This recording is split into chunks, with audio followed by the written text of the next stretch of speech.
Non-Americans of Reddit, what confuses you the most about America?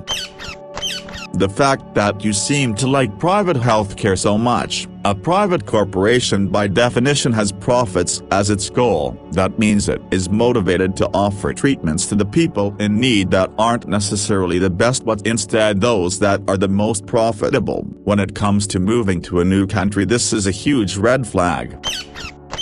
Why do Americans always interfere with the politics, governments of other countries? Not everyone wants to adopt your ideas. Every country and its people are different. And the important question: why is your healthcare system very costly?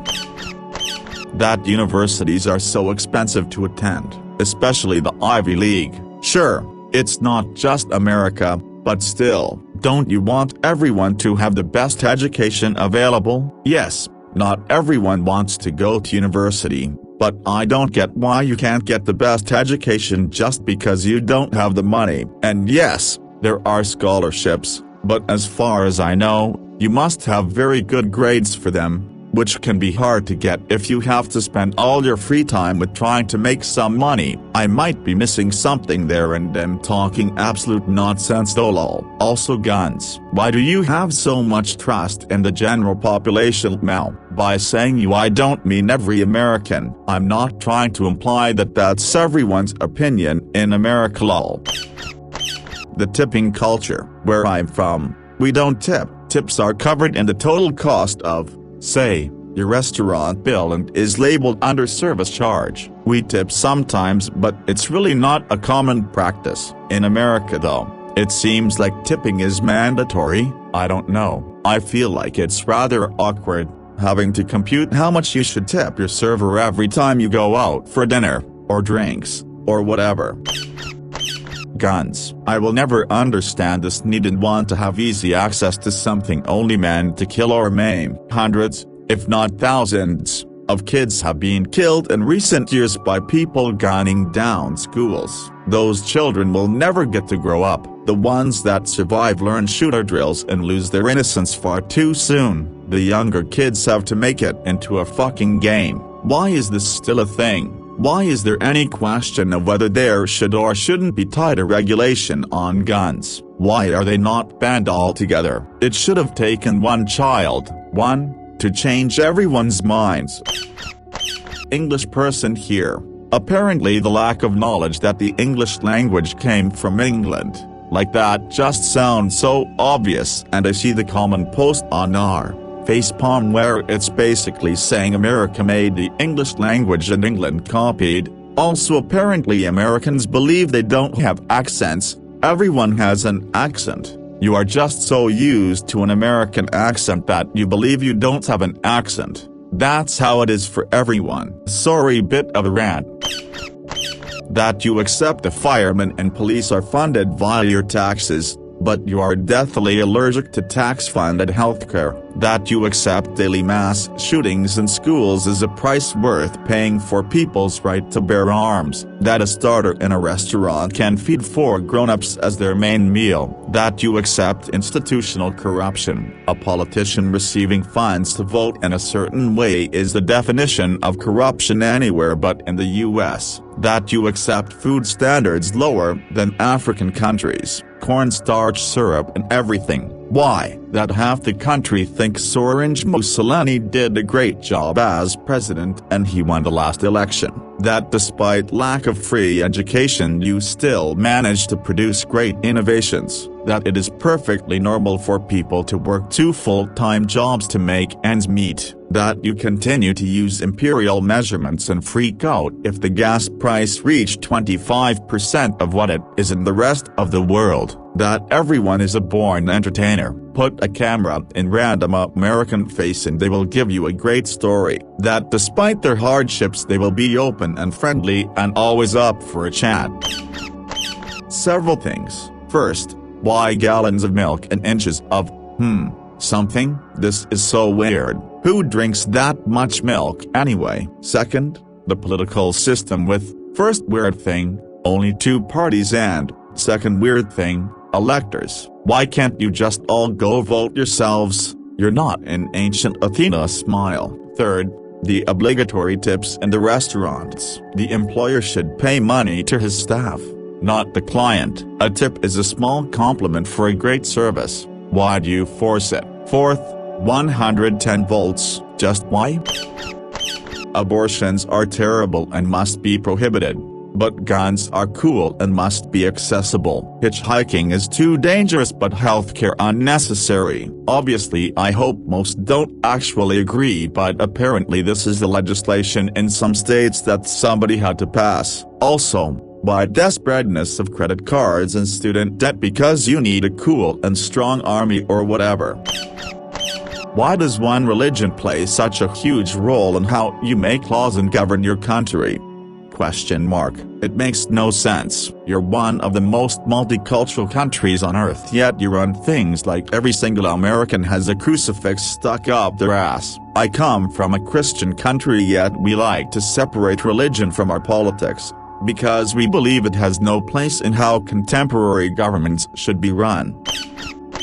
Being from Ireland, the most confusing thing to me about America is the way Americans identify themselves. Italian American, Irish American, German, etc.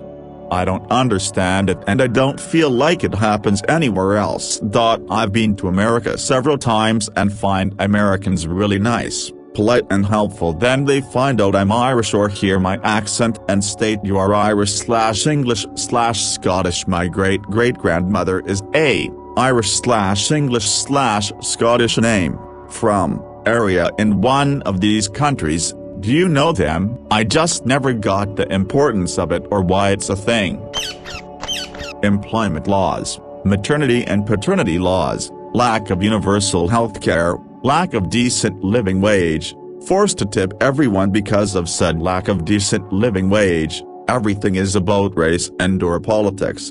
Inability to understand that there are other countries in the world and not everyone knows everything there is to know about America, using as E instead of an S and removing the U. For the record, I've been to the States many times and I think it's a wonderful, diverse, multicultural and fascinating country. I just don't get that some of the fundamental issues are so backwards. Asking questions seems taboo at times. How do you now know that? Real fans know this and that. It just seems that the only cure for stupidity is to learn, but it seems frowned upon to not knowing things and therefore makes it difficult to learn or ask. Basically seems like intelligence or just learning is bad and makes you unpopular, and being dumb and arrogant makes you popular. Maybe accepted bullying or something, no clue. It just seems weird for me because I love history and psychology, so I ask and try to absorb as much as I can. But I think what many miss is that everyone goes from stupid to smart at some point. It's a different process for everyone, but they won't go anywhere if it's steamed or handled wrong. I actually got laughed at for not having ever drank Kool-Aid. Living in Sweden. Like public bullying by strangers on vacation in the US, for asking what it tastes like I was an idiot for looking for an answer or trying to learn about other countries or cultures. You are either a genius or an idiot, and geniuses are rare. The US was my hero country for decades, then came the internet and over time I've picked up info that made the image crack. What? Families go broke if a spouse gets cancer? No way. ? And all the mass shootings, and all the other stupidity. So the confusing part for me is why this process didn't work in reverse. Lots of things. 1. Your belief that you're somehow more free than anyone else. 2. Your love of guns and belief that you need a semi-automatic assault rifle. 3. Your belief that anyone to the left of Genghis Khan is a communist. 4. Your hero worship of your flag. 5. Your hero worship of your armed forces.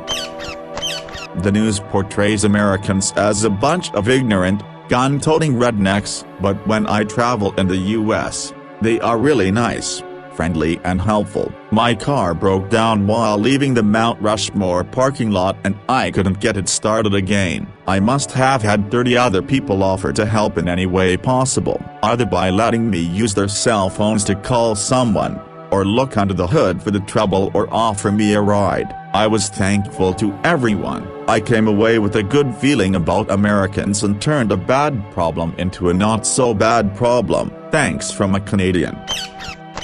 The dichotomy between personal and public generosity. The vast majority of the Americans I have met, in multiple extended vacations across more than a dozen states, have been, in person, some of the most generous people I have ever met. I have been invited into people's homes, given meals and a place to stay, help of all kinds. The son-in-law of a one-time acquaintance of my parents, a man who I had never seen or spoken to before, lent me his almost brand new Dodge Viper for a day. They give to charity, GoFundMes, volunteer, all sorts of things. These were people from both sides of the political divide, in blue and red states. But if you suggest that just maybe, it would be a good idea to do some of that good on a national scale, maybe with the health service perhaps, and a significant chunk of the exact same generous people lose their ever-loving minds.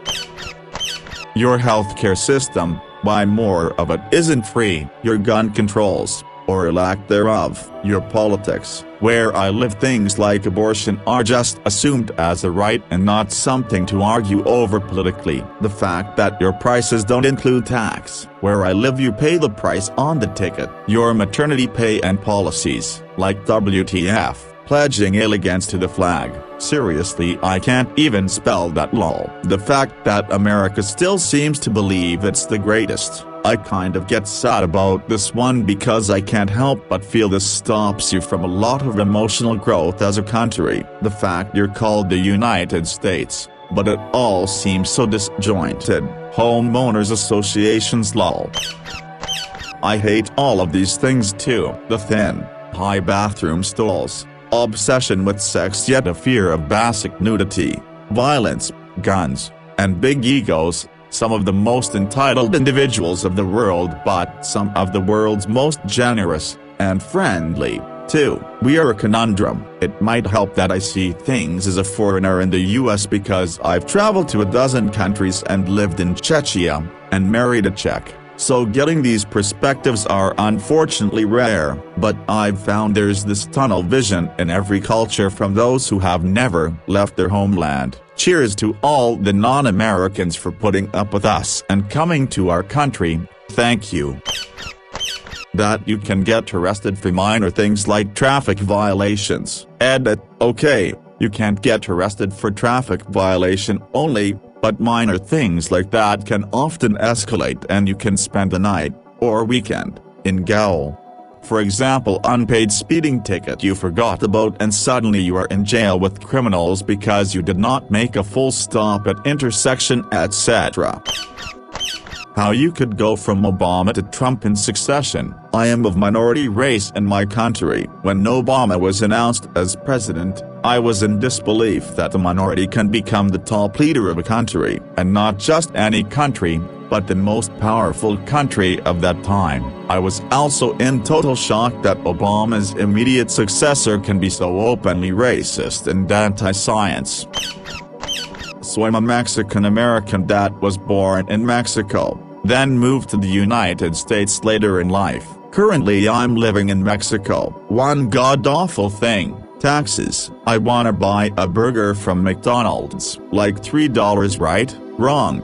It's like $4 and some change. I love helping my community by paying my sales tax and I always try to tip a little as it is done in Mexico, but I'd like to see the tax already implemented in the price. Why do sports games start 15-30 minutes later than listed? Why wasn't 74-75, the most American song of the 90s, a huge hit in the US? Why do Americans think that antiquated texts, like the Bible or the Constitution, are more valuable than contemporary output? Why don't Americans eat doner kebab? Why do Americans say I'm Italian even though they've never visited Italy or speak a lick of Italian? Why do American politicians insist that the crowd stands behind them when they speak? What's the obsession with hydration? Many things, but the Pledge of Allegiance is one, seems cultish and weird to me. Also, it's literally called the Pledge of Allegiance. Also, why the fuck is the Ku Klux Klan tolerated? Why are these people not in prison? Also, Hooters? Why the fuck is Hooters a thing? Americans' obsession with serving their country and having to say it all the time. They do know by serving their country they are killing innocent people in other countries, right? Also their media's ability to only talk about Americans when it comes to news, media and sports. They rarely mention other countries and their athletes and just hyperforces on American athletes. An example of this is Simone Biles. Why the fuck the bathroom is so wide and open? Answer me please. Some people said because if someone fall in the bathroom or doing illegal stuff people outside will know, but all you need is the two is open and the bottom is open a bit. But why the bathroom door gap so huge? I can see people using the bathroom by just look through it. It confuses me how come American-style homes are so tidy outside. I am always amazed when I use Google Street View to stroll around some random road in the US. I wonder why and how the houses and backyards look so clean, with newly mowed Bermuda grass and well-painted roofs and walls. I can't help but compare this to my country, which is a developing one. I'm thinking what's wrong with our citizens such that when I use Street View on our streets, they're usually filthy. Ordinary American-style homes can only be found in high-class villages and subdivisions here. Edit, corrected fourth word in the second paragraph from By to Bot. I'm an American born and raised in Puerto Rico, but I'm really sick of all the people that have lived in America their entire lives yet constantly complain to the point that they think this is the worst country to live in. Like it's so obvious that they're privileged and pampered. Go to a third world country and see if you still wanna say America is the worst. I still remember when I first came here and was blown away by how much easier and comfortable life was compared to PR. I went from being dirt poor living in a shit dilapidated house and my family stressing out over whether or not we'd end up homeless. Then we moved to the US and we now live in a nice cozy apartment and we don't worry anymore about being in the streets. We've got health insurance and while we're still lower class we still manage just fine, especially compared to life in PR. Moving here pretty much saved my life. If I had stayed in PR I'd probably be dead by now. People think gun violence is bad here but you don't have a damn clue. Gun violence is still bad here, don't get me wrong, but it's nothing compared to the shit I experienced and saw back home. So anyway, it's of course good to acknowledge the issues in America. It's disingenuous to make it seem as if it's literally the worst place to live. It's far from it. How nice and chatty they are really. I think that was the most striking for me living there. It's so easy to start talking to an American. You just have to be within their sight basically. They move a lot so it's less likely that everyone has their established group of friends and family and minds their own business. They're all at ease branching out and meeting new people. They are also quite considerate. I realized how inconsiderate I was because I wasn't used to things like being spatially aware or thinking of others' comfort. Not that I did anything horrible, but it was American small gestures of mindfulness that got me thinking. I had girl apologizing to me for smoking outside a few good meters away from me. People walk in a way that is mindful of the crowd. I think I learned proper walking in NYC, after which many other places in the world irritated the shit out of me with people who just randomly stop in front of you or on an escalator, or don't respect the order of getting in and out of a metro. But I never even thought about these things before. They're also kind of unassuming because there's so many people from different places in one place that it's much harder to make quick judgments about which type is who. I think they also do force eccentricity a bit. It's quite superficial, but just saying it's less likely anyone will think of you as weird for anything. 2 fucking political parties for 320+ million people. You have 30 more NFL teams than political parties. 52 more flavors of Ben and Jerry's. You have 4 main Kardashians, 1 forgotten about Kardashian and 2 half Kardashians. And still only 2 political parties. I open at least 8 different porn videos each time I jerk off because I find it hard to settle on one kink. Your feet fetishists, furries, not my sister, MILF, Latina, anal, threesomes, cock, interracial, pizza delivery, plumber, and good old-fashioned missionary fans all have to squeeze under one of 2 banners politically. What the fuck, America?